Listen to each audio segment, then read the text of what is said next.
Hello students, good morning. আজকে কিন্তু আমরা চলে এসেছি একটা স্ট্র্যাটেজি ভিডিও নিয়ে, যেখানে আমরা এমন কিছু কোয়েশ্চেন দেখবো যেগুলো প্রিভিয়াস ইয়ার কোয়েশ্চেন। আমি কিন্তু এখানে প্রথমেই বলে রাখি, আমি এখানে সাজেশন ভিডিও দিতে আসিনি, কারণ অলরেডি আমাদের চ্যানেলে সাজেশন ভিডিও চলে গেছে বাংলার। তাহলে যারা যারা দেখিসনি তারা আগে সেটা দেখে কিন্তু নিজেদের পড়াশোনাটা স্টার্ট কর। এবার বলি যে যতটুকু হাতে সময় আছে তার মধ্যে কিছুটা টাইম আমরা প্রিভিয়াস ইয়ার কোয়েশ্চেন অ্যানালাইসিসে দিই, তাহলে বুঝতে পারবো যে কি ধরনের প্রশ্নগুলো আসছে, আমরা কি করলে আরো বেশি উপকৃত হতে পারি। ঠিক আছে, চল দেখা যাক। প্রথম আসছি গল্পের পার্টে। গল্প আমাদের 3টে আছে, তার মধ্যে 2টো করতে হবে, অবভিয়াসলি সবাই জানে। তাহলে আগের বছর আমাদের ভারতবর্ষ বাদে যে 2টো গল্প ছিল সে 2টো থেকে এসে গেছে, তাহলে এবছর ভারতবর্ষ ইম্পর্টেন্ট। আমরা তাহলে দেখে নিই ভারতবর্ষ থেকে কি কি এখানে কোয়েশ্চেন এসেছিল আগে। এই যে প্রথমেই দেখ, যেটা আমাদের 2019 সালে এসেছিল, সেই সময় এলো এক বুড়ি। লেখক বুড়ির সম্পর্কে যে বর্ণনা দিয়েছেন তা নিজের ভাষায় লেখো। তার মানে আমার সাজেশনে যেটা ছিল যে বুড়ির চেহারার বর্ণনা, সেইটাই কিন্তু এখানে কোয়েশ্চেন এসছে বলতে পারিস, কাইন্ড অফ ঘুরিয়ে পেঁচিয়ে, অবশ্যই ঘুরিয়ে পেঁচিয়ে আসবে। তারপরে তো এটা মৃত্যুঞ্জয় থেকে, এটা ভাত থেকে। অপরাধের প্রায়শ্চিত্ত কি, এটাও তাই। সংসারে সবকিছু চলে বড় পিসিমার নিয়মে, ভাত থেকে। সেই সময় এলো এক বুড়ি। দেখ কোয়েশ্চেন রিপিট, যে বর্ণনা দিয়েছেন নিজের ভাষায় লেখো। 2022, 2019-এর কোশ্চেন 2022-এ রিপিট হচ্ছে। তারপরে কিন্তু আর আসছে না। বচসা বেড়ে গেল, এখান থেকে একটা দেখতে পাচ্ছি, আর ওটা পাশবিক স্বার্থপরতা আবার দিয়েছে বচসা বেড়ে গেল। তার মানে দেখ এই দুটো কোয়েশ্চেন সেম, যেটা আমাদের এসছে 2023-এ এবং 24-এ। ওয়াও, 23-24-এ সেম কোশ্চেন রিপিট হয়েছে। তার মানে আমরা কিন্তু বলতে পারি না যে এবছর ভাত থেকে কোশ্চেন আসবে না বা কিছু। সেম কোশ্চেন আবার রিপিট হতে পারে, সেম টু সেম। ঠিক আছে, নেক্সট আসছি কবিতাতে। যেটা আমরা বললাম, তাহলে কি আমরা ভারতবর্ষটাকে মেন ফোকাস দিয়ে পড়বো? অবশ্যই ম্যাম, এছাড়া আর কি করব? ভারতবর্ষটাকে ফোকাস করে পড়তে গিয়ে আমরা কিন্তু বেশিরভাগটাই যা যা পড়ে এসেছি, বুড়ির বর্ণনা বা শেষে ওই যে রোদ্দুরের আলোয় মিশে যাওয়া, শেষ রোদের আলো ইত্যাদি, ওই যে শেষ লাইন টাইনগুলো, এগুলো কিন্তু আমরা দেখব। তার সাথে সাথে কিন্তু প্রিভিয়াস ইয়ারের যে কোয়েশ্চেনগুলো এসছে এগুলোও একটুখানি দেখে যাব। দেখ আমি যেটা সাজেশন দিয়েছি একবার দেখে নিস বাবু ভালো করে, সেখান থেকে দেখবি কিন্তু ঘুরিয়ে পেঁচিয়ে এগুলোই অ্যান্সার সেম। ঠিক আছে, নেক্সট যাচ্ছি। কবিতা, মৃত্যুতে সকল দেনা শোধ করে দিতে বক্তাকে ইত্যাদি, আরোগ্যের জন্য এই সবুজ ভীষণ দরকার। এবার বলি আমাদের এসে গেছে কি কি, আমাদের কিন্তু আমি দেখি এসে গেছে আর মহুয়ার দেশ এসে গেছে, তাই তো? তাহলে আমাদের বাকিগুলোতে জোর দিতে হবে।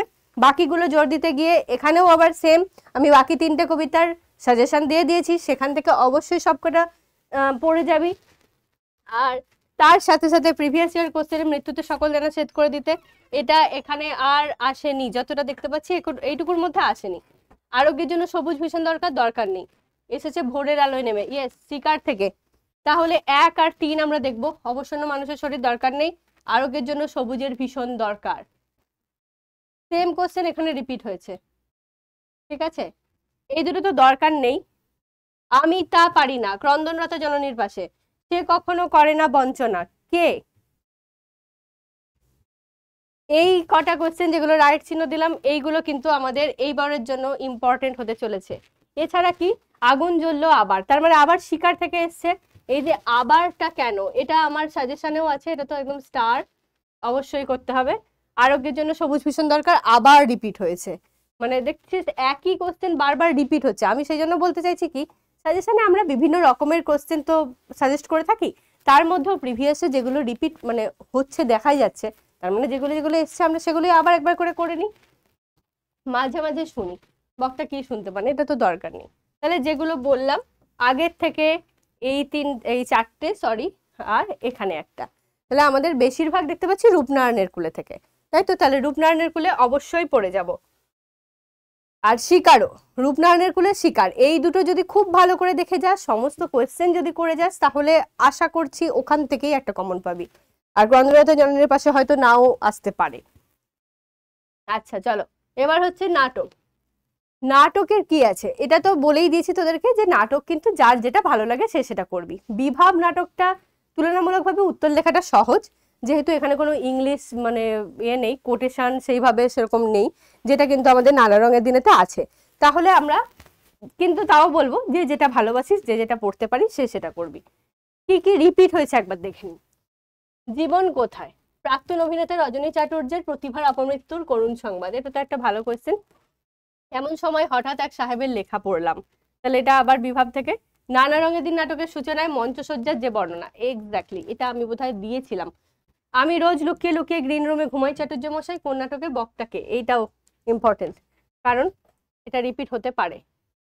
জীবন কোথায়, জীবন সম্বন্ধে যেটা বলা হয়েছে বিভাবে, তাদের অভিনয় দেখে আইজেনস্টাইন সাহেব অত্যন্ত উচ্ছ্বসিত হয়ে কথা লিখেছেন। আইজেনস্টাইন সাহেব কে, তার সম্বন্ধে যে বর্ণনা। তাহলে দেখ এখনো অব্দি যতটুকু দেখছি কোনোটা রিপিট হয়নি, একই টাইপের কোয়েশ্চেন এসছে বাট নট রিপিটেড। ঠিক আছে, তাহলে এবার এসছে কালীনাথ, সেই মেয়েটির কথা। এটা অবশ্যই ইম্পর্টেন্ট বলবো। এবার নিশ্চয়ই লোকের খুব হাসি পাবে, সেই রাতেই জীবনের প্রথম মোক্ষম বুঝলুম। এই কটা লাইন যেগুলো যেগুলো আমি কিন্তু দিলাম এখানে, যেগুলো প্রিভিয়াস ইয়ারে এসছে, লাস্ট 5 ইয়ার্সে। তাহলে আমি তো নিজেই কোশ্চেনগুলো বানাইনি, এগুলো পরীক্ষকরাই বানিয়েছেন। তাহলে এগুলোর মধ্যে থেকে যদি না আসে তাহলে কি আসতে পারে? সাজেশন দেখো, সাজেশনে যেগুলো দিয়েছি এগুলোর বাইরেও কিছু কোয়েশ্চেন আছে। কারণ আমরা দেখতে পেলাম গল্প কবিতায় যেমন রিপিট হয়েছে বারবার, এখানে কিন্তু রিপিট হয়নি। হয়তো উত্তরটা ঘুরিয়ে ফিরিয়ে এক, কিন্তু প্রশ্নের প্যাটার্ন সেম টু সেম নেই, চেঞ্জ হয়ে গেছে। বেশ, তাহলে নেক্সট যাই, যেটা আমাদের আন্তর্জাতিক কবিতা এবং ভারতীয় গল্প। তাহলে এখানেও সেম ব্যাপার, যে যে যেটা করতে ভালোবাসিস সেটা করবি, সেই পার্টটুকুই দেখবি। যে কবিতা লিখবি সে কবিতার পার্টটুকুই দেখে দেখে যা, যে যেগুলো এসছে সেগুলোকে বাদ দিয়ে বাকিগুলো করব, বা এগুলো থেকে রিপিট করব, মানে লাস্ট ইয়ারেরটা বাদ দেবো বাট এখান থেকে রিপিট করব। ভারত জয় করেছিল তরুণ আলেকজান্ডার, কবিতা থেকে অবাক বিহ বলে বসে আছি। তারপরে দেখ আবার এসছে অবাক বিহ বলে বসে আছি, সেম কোশ্চেন রিপিট হয়েছে, এটা এটা। তাহলে আমাদের অলৌকিক কিন্তু তুলনামূলকভাবে সহজ, কারণ আমাদেরকে অনেক ইতিহাস মনে রাখতে হয় না, জাস্ট দুটো গল্প মনে রাখতে হয়। একটা মর্দানার ওই জলতেষ্টা পাওয়ার গল্প, আর দ্বিতীয়ত ট্রেনের আসার গল্পটা, যে মানুষকে পিষে দেওয়ার গল্প। ব্যাস, তাহলে এখানে ফিলিপ কাদা, মর্দানার জলতেষ্টা পাওয়া, কে আবার গড়ে তুললো এতবার, এগুলো আমরা দেখতে পাচ্ছি। আর আছে কি জয় তরুণে ঠাসা মোহনীয় রোম, এটাকে ভগবানের অভিপ্রায় বলে মেনে নাও, কোন প্রসঙ্গে বক্তৃতা করা হয়েছে। সেই আবার জলতেষ্টা, দেখ সেম সেম টাইপের, কিন্তু গল্পটা মনে পড়লেই হাসি পেত। কোন গল্পের কথা? সেম জিনিস, সেই গল্প। ওই যে বললাম অলৌকিকে দুটোই গল্প আছে, গল্পটুকু যদি লিখে দিতে পারিস ব্যাস নম্বর পেয়ে যাবি। কে জিতেছিল একলাই সে, কোন প্রসঙ্গে? তাহলে এটা আবার চলে আসছে আমাদের কবিতা থেকে। যদি মনে হয় যে কবিতা থেকে লিখতে পারবি তাহলে কবিতা অ্যাটেন্ড করবি, আদারওয়াইজ কিন্তু গল্পটা অ্যাটেন্ড করা তুলনামূলকভাবে অনেক সহজ, তাই জন্য বলবো গল্পটা অ্যাটেন্ড করতে পারিস। নেক্সট, আমার বাংলা। আমার বাংলা থেকে তো প্রচুর প্রচুর কোশ্চেন হয়, এতগুলো গল্প এতগুলো জিনিস। আচ্ছা দেখি কিছু রিপিট হয়েছে কিনা। নতুন ছাতি মাথায় দিয়ে মহা ফুর্তিতে বাড়ি, ছাতির বদলে হাতি, অমনি মনের মধ্যে গুনগুনিয়ে উঠলো মায়ের কাছে শেখা গান। এইটা কিন্তু রিপিট হয়, আমি সম্ভবত দেখেছি আরো একবার। আচ্ছা, ফসলের প্রাচুর্য, মেঘের গায়ে জেলখানা রচনা অবলম্বনে সাধুচরণ মুস্তাফার জীবন কাহিনী, এটা ইম্পর্টেন্ট। এই অঞ্চলে গারোদের ঘর দূর থেকে দেখলেই চেনা যায় কোন অঞ্চলে, জেলখানাটা পাহাড়ের 3 তলার সামনে। মেঘের গায়ে জেলখানা থেকে আবার যে জেলখানাটার যে কি বলেছে, সাধারণ কয়েদিদের ওপর কি রকমের অত্যাচার করা হতো, তাহলে অত্যাচারের যে বর্ণনাটা সেটাও কিন্তু আমাদেরকে দেখতে হবে। আর আছে কি, মনের মধ্যে গুনগুনিয়ে উঠলো, দেখ সেম কোশ্চেন রিপিট হয়েছে। মায়ের কাছে শেখা গান, সেই যে লেখক কি গান শুনেছিলেন মায়ের কাছ থেকে, কোন প্রসঙ্গে এই উক্তিটি করেছেন, তাহলে সেই শেখা গানটার প্রসঙ্গটা বলতে হবে। বিশ্বাস করো বানানো গল্প নয়, তার মানে সেই যে প্রথার বানানো গল্প নয়, এটা একটা। 50-এর আকালের এক সকাল, আর হচ্ছে 50-60 বছর আগে জমিদার একটা আইন ছিল। তার মানে দেখ এগুলো থেকে আমরা দেখলাম যে খুব একটা রিপিট হয়নি, কিন্তু ওই কোশ্চেনটা মায়ের কাছে শেখা গান, এটা রিপিট হয়েছে। তাহলে আমরা সাধুচরণ মুস্তাফার কাহিনীটা একটুখানি জেনে রাখবো, আর বাদ বাকি অন্যান্যগুলো থেকে এই পোর্শনগুলো দেখে রাখবো। ঠিক আছে, চলে আসি ভাষাবিজ্ঞানে। ভাষাবিজ্ঞানের কিন্তু যা যা দেওয়া ছিল সেই রকমই দেখ। ফলিত ভাষাবিজ্ঞানের বিভিন্ন শাখাগুলির উল্লেখ করে যে কোনো একটি শাখার আলোচনা। উদাহরণ সহ যুক্ত ধ্বনির পরিবর্তন, শব্দার্থের পরিবর্তন বলতে কি বোঝো? উদাহরণ সহ শব্দার্থের সংকোচ প্রসার, তাহলে এখানে শব্দার্থের পরিবর্তনের 3টি ধারা আমরা জানি, 3টি ধারার মধ্যে 2টো ধারা এখানে আমাদেরকে বর্ণনা করতে বলেছে। আমরা 3টে ধারা পড়ে রাখবো, যে কোনো উত্তর করতে পারবো। রূপিম, এটা তো আগের বছর রিপিট হয়েছে বোধহয়, স্বাধীন আর পরাধীন রূপমূলটা। বিভাজ্য ধ্বনি, আবার ফলিত ভাষা বিজ্ঞান, দেখ দেখ দেখ সেম কোশ্চেন এখানে। ধ্বনিমূল সহধ্বনির সম্পর্ক, উপাদানমূলক তত্ত্বটি আলোচনা করো, পরিবর্তন বলতে কি বোঝো, যে কোনো দুটি। এটা সেম, এটা সেম। আবার দেখ স্বাধীন আর পরাধীন রূপমূল 2024-এ রিপিট হয়েছে। তাহলে কিন্তু কোশ্চেন রিপিট হচ্ছে, কয়েকটা প্রশ্ন করে গেলেই আমাদের এনাফ। ঠিক আছে, হয়ে গেল। আর কি আছে আমাদের, সাহিত্যের ইতিহাস। সাহিত্যের ইতিহাস থেকে এইভাবে তো ঠিক মানে বলে ওঠা যায় না যে যা যা আছে সেখান থেকে কি আসতে পারে, কারণ সাহিত্যের ইতিহাস সবসময় পাল্টাতে থাকে। হ্যাঁ, বইয়ের বাইরে তো দেখি না, বইয়ে যেটুকু আছে সেটুকুই, ঠিক আছে। কিন্তু এখানে কি আমাদের কাদম্বিনী বসু কিন্তু এবারে ইম্পর্টেন্ট হতে চলেছে বিজ্ঞানের ক্ষেত্রে। আর কি, বাংলা চলচ্চিত্রধারায় মৃণাল সেন, দরকার নেই। সলিল চৌধুরী, হ্যাঁ সলিল চৌধুরী এবারে কিন্তু 100 বছর সলিল চৌধুরীর, ঠিক আছে। তাহলে এটা কিন্তু ইম্পর্টেন্ট হতে চলেছে, যেহেতু আগেও এসেছে একবার। হেমন্ত মুখোপাধ্যায়, কুস্তি চর্চার ইতিহাস একটু দেখে রাখবি। সত্যেন্দ্রনাথ বসু, দরকার নেই। পট শিল্প, পটটা দেখে রাখতে হবে অবশ্যই। জোড়াসাঁকো ঠাকুরবাড়ি, এটা দরকার নেই। নেক্সট যাচ্ছি। চিত্রকলায় নন্দলাল বসু, চলচ্চিত্রে ঋত্বিক ঘটক দেখবি বাবু এবারে, ঠিক আছে।